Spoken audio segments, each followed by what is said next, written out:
Okay, the first factoring concept, the GCF, the greatest common factor, or the greed common factor. Remember, G stands for greed. So, we did multiplying right before this because this is the opposite of that. So what you're looking to do basically, is to figure out the number that divides these and divide it away.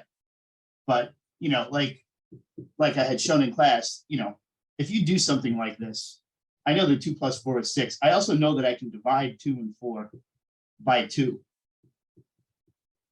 But if I do that, if I go and divide these numbers by 2 and I don't put the 2 in the front, I don't get what I started with. I mean, 2 plus 4 is 6. 1 plus 2 is not 6. But if I times it by 2, it is. So whatever you divide by, you have to put in the front. You have to offset the division you do. Dividing is going to change it. So now what I suggested in class was you take the bigger number, you put that number down, you cut it in half. If it's even, you might not be able to cut it in half. And then you list all the numbers that divide it. So, 30 is divisible by 2. It is divisible by 3. It's not divisible by 4, but it is divisible by 5 and 6. 7 is out, 8 is out, 9 is out, but 10 is in. There's no other number that's going to divide it. 10 divides it.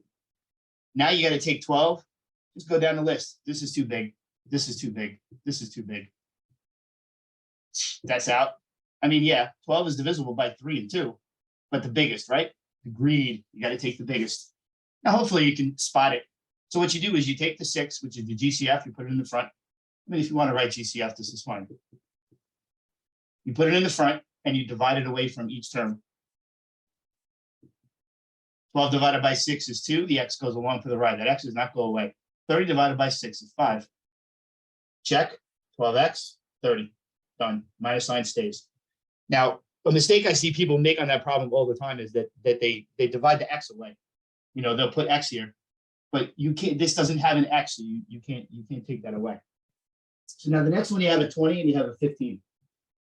The numbers that divide 20 are pretty simple, right? I mean, 20 is divisible by 20. It's always divisible by itself. Now, if you cut 20 in half, nothing between 10 and 20 is going to divide into 20, right? This is why you cut the number in half. So then, you're at 10. 20 is not going to be divisible by anything, right? It's 5, 4, 2.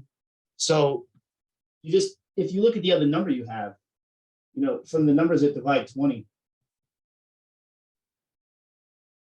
the biggest one that's going to divide into 15 is 5. So your GCF here for the number part is going to be 5. Now, what I said in class, again, it's all about the greed. There are 4 x's, there are 3 x's, right? X, and then there's 4 of them. You're going to take you have to take the same amount. You're dividing away. You can't divide this by x4 and divide this by x3. It doesn't work that way. You have to divide them by the same thing. So you're trying to take as much as you possibly can. You cannot take 4 from here, no matter how badly you want. It only has 3. So the letters are very simple to do. As long as they all have that letter, you take the smallest power of that letter that you see. Then you're going to put that in the front.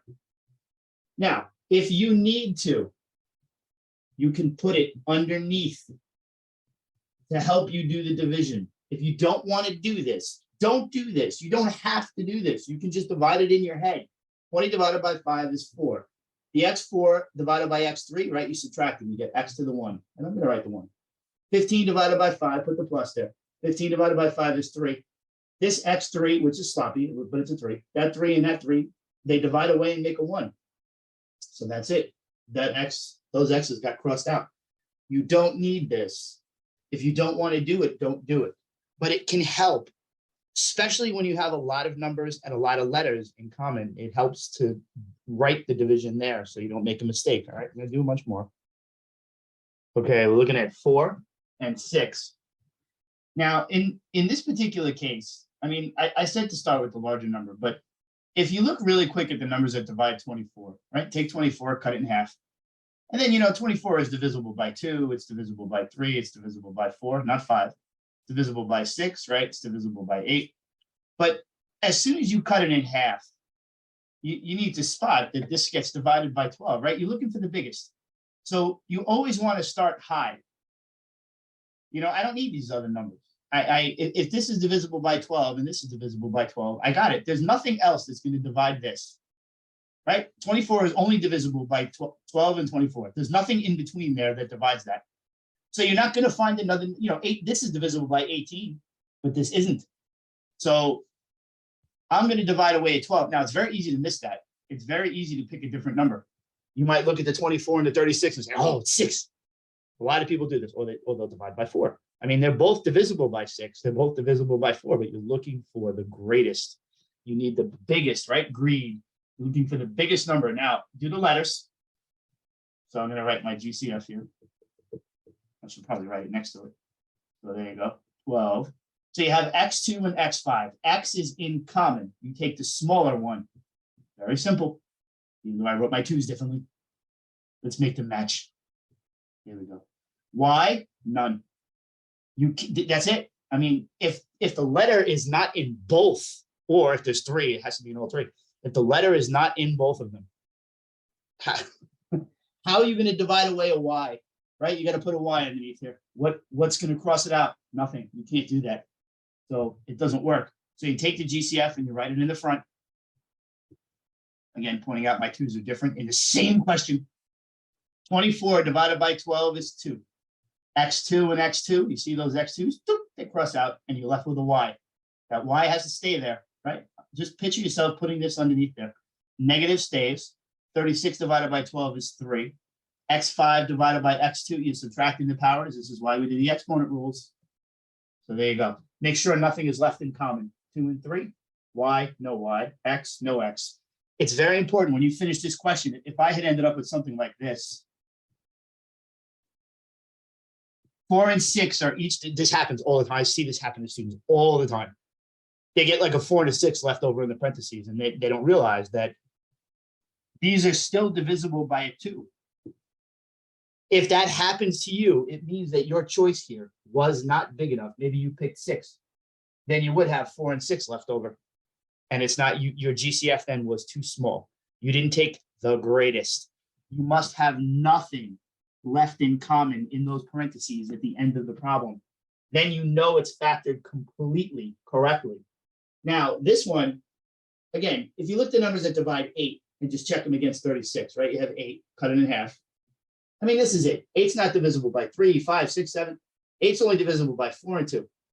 So check. Is 36 divisible by 8? No. It has to be a number that divides both. So in this case, taking the smaller number, is a little bit quicker than writing out all the numbers for 36. So I can see that my GCF is going to be a 4 for the number part. And then the letters in common. I have A2 and A1. That's supposed to be A1. You don't have to write the ones. I'm writing them for emphasis. You have A2 and A1, so you got to pick A1. And then B, well, there you go. You have B1, B1. The B is in both, right? They each have a banana. You're going to take a banana from each of them. So then I'm going to take that 4AB and put it in the front. I'm going to put a dot and put my parentheses. Now I'm going to divide it away. 8 divided by 4. Again, if you need to do this, do this. If this helps you get it correct, to put it underneath, then do it. Don't be afraid to do it. You're like, I don't want to look stupid. 8 divided by 4 is 2. The A2 over A is A. The B's cross out. Goodbye. Minus. 36 divided by 4 makes a 9. A, cross out. B, cross out. Pow. Everything disappeared. And again, you don't have to put that there. It can help you. It can help you keep track of it. It's always a personal preference thing. If you feel like it helps you do it correct, then don't be afraid to do it.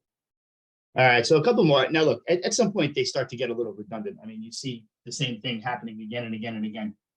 So look, if you look at the numbers that divide 6, right, you have 6, 3, 2. Nothing else divides 6, right? Took 6, cut it in half, and then 2. Now, if the number is going to divide 6, it has to also divide 18. Well, all of them divide 18, but you're looking for the biggest one. So there you go. It's going to be 6. Right? You can't, 18 is divisible by 18, it's divisible by 9, but 6 is not divisible by 18. 6 is not divisible by 9. So again, GCF, the number part's going to be 6. Now you have 1P and 3 P's. You take the smaller one, which is P1. You have H2, H2. I mean, hello, they're both the same. So you got to take the smaller one, but if they're the same, that's what you take. So then you're going to put that in the front. Now you're going to be very careful here. I'm going to write it underneath this time for emphasis to show you exactly what happens. Because this, again, this is easy, an easy mistake to make. 6 divided by 6 is 1. P divided by P, H2 over H2. That's all a 1. And then you put the plus there. You have to put this 1 there, right? This times this makes that. So you need it there. 18 divided by 6 is 3. P3 over P1 is P2. These H's cross out, right? H2 over H2. You can make sure it works. You get 6PH squared plus 18P3 H2. That's what I started with. It does help sometimes to write it underneath. You don't have to. All right, so this is factored completely. And again, nothing in common. P, no P. 1 and 3 are not divisible by a common number. So I know that I have the greatest factored out and it's correct. Now, I like this question. It's very simple, deceptive. You know, people see, you see P2, P1, none. And the easy mistake to make is to say, okay, look, we have 7, 21, 35. They're all divisible by 7. But then people put 7P. Yeah, you can take a P. Take a P. This sounds ridiculous. He doesn't have a pineapple to give you, right? You can't take that letter unless all 3 of them. I mean, if this thing had P3 or something, you could. But all you can do is divide the numbers by 7. Those letters have to stay there. 7 divided by 7. So here, write it, write it underneath. 7 divided by 7 is 1. P squared stays. Minus 21 divided by 7 is minus 3. P stays. 35 divided by 7 is 5. He doesn't have a letter at all. You can check 7, 21, 35. You know it's factored right. Nothing in common. But they have P. He doesn't have P. They all have to have the same thing. And then you have a 1, a 3, and a 5. Those are only divisible by 1, right? They don't have a common number that you can divide away. Okay, I'm doing 10, then I'm going to do one more after this, just because it's a good one with a lot of letters in it. But so you have 3 terms, trinomial. You're going to be factoring a lot of trinomials as we move through the types of factoring. The first thing you always have to check when you do this type of factoring, though, is to make sure that there's nothing in common you can remove. So in this case, though, there is. You have 6, 3, and 12. 3 is only divisible by 1 and 3. So 6 is divisible by 3, 12 is divisible by 3. Awesome. So I know that I can divide all the numbers by 3. You have A3, A2, A1. You take the smallest one, right? 3 apples, 2 apples, 1 apple. The most you could take from each at the same time, remember, you have to take the same amount. You can't take 3, 2, 1. You have to take the same amount. You cannot take 3 from here, and you cannot take 3 from here. You can't take 2 from there. You can only take 1 apple away. So divide them all by 3a. And again, if you need to do this, do this. If you don't need to do this, don't do this. Do it in your mind. Do it in your head very easily. 6 divided by 3 is 2. The A3 over A1, subtract the powers, right? Exponent rule. 3 divided by 3 is 1. You're going to write it there. A2 over A, divide them, subtract the powers, right? 2 take away 1, 1 gives you A1. Minus, these A's are going to cross out. 12 divided by 3 makes 4. There you go. Very simple. You can always check. I mean, the beautiful thing about factoring is that you always can just times it and make sure that it matched what you started with, right? There's what I started with. 6A3, pow. 3A2, pow. And then minus 12, A goes along to the right, pow. It worked. You can always check. You can always check that you factored it right by just multiplying it. All right, I'm going to do one more. All right, so I decided to do 15. Now, 13 works out in a similar way, and 11 works out in a similar way. But what I like about this one is that you see 3, 6, but then there's no number here. There's a 1 there. So the number parts, you can't do anything. They're not. 1 is, 1 is only divisible by 1. So what, the GCF is 1? I mean, it doesn't make any sense. So now again, you're going to look at the letters. They all have C. You have 2, 4, and 2. So you take the smaller one. You have D4, D2, D2. Again, smaller one. That's it. the numbers are not all divisible by something in common. Now, but there's a reason I chose this question, because what I will see people do, you'll put the C2, D2 in the front. Now, if you just do the division in your head, right, that 3 has to, it's, you know, if you want to put the 1 there, 3 divided by 1 is 3. C2s cross out, right? C2 divided by C2 makes 1 when you divide something by itself. D4 divided by D2 makes D2. Minus 6 divided by 1 is 6. C4 divided by C2, again, you subtract the powers. Don't divide them, you subtract them. And then the D2 and the D2, they cross out. Now, a lot of people will be like, psh, these cross out. It's C2 and C2, and then that's it. And then they cross them out, and then they stop here. But if you started with a trinomial, 1, 2, 3 things, right? 1, 2, 3. Your answer, because if you times this, you know, if you stopped right there and you multiply it to check that you get back the original, you don't. So, you know, if you put this underneath there, right? When you cross these away, you make a 1. Right? C squared divided by C squared. When you divide something by itself, you make a 1. So you have to put that 1 there. And now if you were to times this, right? 3 times 1, C squared D4, boom, right? The negative 6, C4, D2. And then at the end, C2, D2, right? 1, 2, 3. You started with 3, you better end with 3. All right, so look, this is not difficult at all. The GCF is the easiest type of factoring. Factoring gets very complicated. There's a lot of very advanced techniques, but this is the first one, it's the easy one. And it shows up mixed in with the other types that I'll teach you. So it's important that you make sure you understand what you're doing, that you're careful, that you know how to make sure that you had your GCF correct.